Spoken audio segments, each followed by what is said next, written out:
تو قریش نے رسول اللہ صلی اللہ علیہ وسلم کی 35 سال عمر کے وقت فیصلہ کیا کہ ہم بیت اللہ کو، خانہ کعبہ کو نئے سرے سے تعمیر کرتے ہیں۔ اور پھر قریش نے بیت اللہ کو تعمیر کرنا شروع کیا۔ اب بیت اللہ کی تعمیر بہت بڑی سعادت ہے، خانہ کعبہ کی تعمیر بہت بڑا شرف ہے۔ امام الانبیاء سید الانبیاء سیدنا و مولانا محمد الرسول اللہ صلی اللہ علیہ وسلم نے عام خانہ خدا کے بارے میں فرمایا، من بنا للہ مسجدا بن اللہ لہ بیتا فی الجنہ، جس شخص نے اللہ کی رضا کے لیے کوئی مسجد بنائی، اللہ تبارک و تعالی اپنی شان کے مطابق ایسے شخص کے لیے جنت میں گھر بنائیں گے۔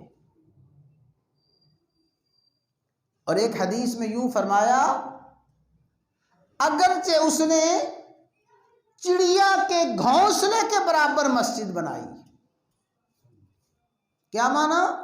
اس نے مسجد اپنی ہمت کے مطابق، اپنے وسائل کے مطابق بنائی، وسائل کم تھے، ہمت کم تھی، چھوٹی مسجد بنا دی، لیکن محض اللہ کی رضا کے لیے بنائی۔ جس نے اللہ کی رضا کے لیے کوئی چھوٹی سے چھوٹی مسجد بنائی، اللہ تبارک و تعالی ایسے شخص کا جنت میں گھر بنائیں گے۔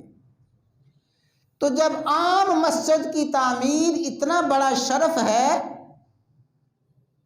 تو اندازہ کیجئے جو ام المساجد ہے، تمام مسجدوں کی ماں، ام المساجد، تمام مسجدوں کی بنیاد،